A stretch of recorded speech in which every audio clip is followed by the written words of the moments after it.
Hello there, it's Petrina again with Do You Have a Couple of Minutes? And today I want to know if you have a couple of minutes to continue our series in the Book of Proverbs. And we've made it to Proverbs chapter 29 today. So I have a few verses that I'm going to share with you, and I want to go ahead and get started. And I'm going to hop right into verse number 7. Verse number 7 of chapter 29 of Proverbs reads, "The righteous care about justice for the poor, but the wicked have no such concern." And then right below that verse, the next verse says, "Mockers stir up a city, but the wise turn away anger."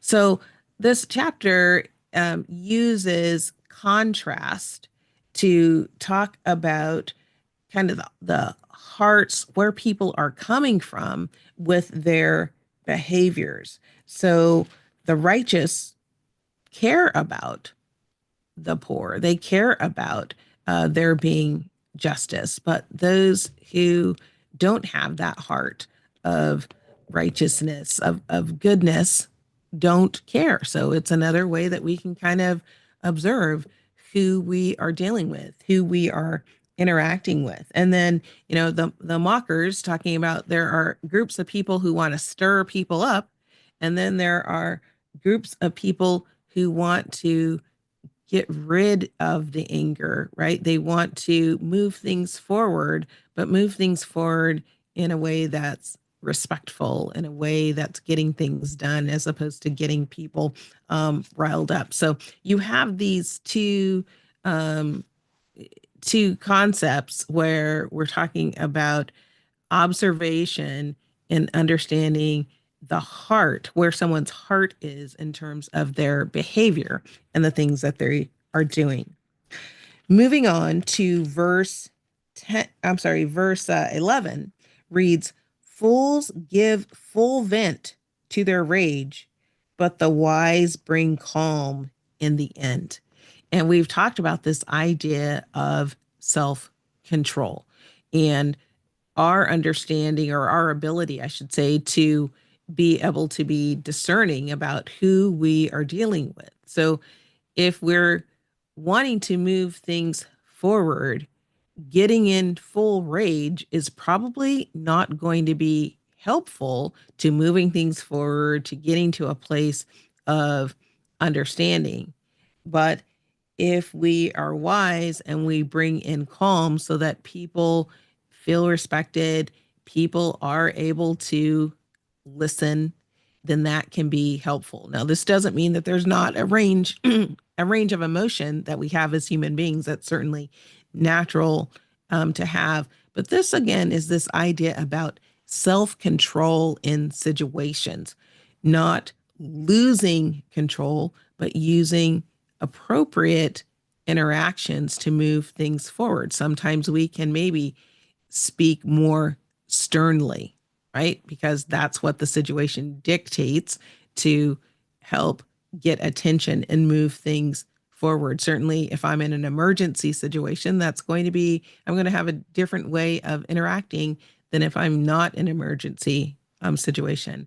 Again, this is talking about our frame of reference for the circumstances that we are dealing with and our level of self-control in any circumstance, so that we are bringing the appropriate behavior for the circumstance at hand.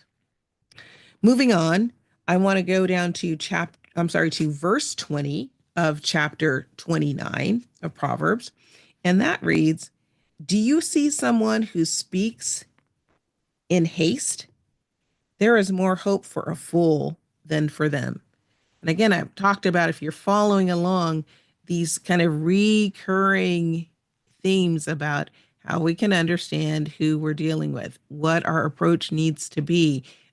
Let's be intentional. Let's be methodical, as opposed to being hasty in moving things forward. If we're hasty, we're not being considerate of all of the circumstances or other things that we need to consider. And then that can end up taking us to a place that we don't want to be. So if we see somebody that's moving in haste, then we just need to be aware of what that might lead to. And maybe there's an opportunity to redirect that or to slow that down so that we can have the opportunity to be considerate of the things that we need to be considerate of. Moving on to verse 23, it says, pride brings a person low, but the lowly in spirit gain honor. And again, if you're going through Proverbs, there's this idea about being haughty, being conceited, sorry. There's this idea about being humble and letting other people esteem you or honor you and move you forward. And so this is the same thing, that if we are prideful, so if we are haughty, if we are conceited, then that can bring us really low, if something happens to uh, to end that ability to be prideful around things. If someone, has some accusation or something doesn't continue at the way that we wanted it to continue. But if we are humble, if we're exercising humility, then and others are giving us esteem and honor, as opposed to us pushing it ourselves, then that seems to be a better foundation for us to be acknowledged for the kind of person that we are. With that, that is my few minutes for today. I hope that you found that this has been a topic that's been inspiring, something to help you think, learn, grow, and ultimately lead a more fulfilling life. And I hope that if you are enjoying these messages, that you will share them with others so that they can come along our learning journey as well. Please be sure to take some time to read chapter 29 of Proverbs on your own. I'm sure that you will find some good perspective and definitely a few things that you can meditate on that may be meaningful in your life and that you may be able to share with others. And as always, I'm super appreciative of you joining me here today, and I sure hope to see you back next time. Until then, bye-bye.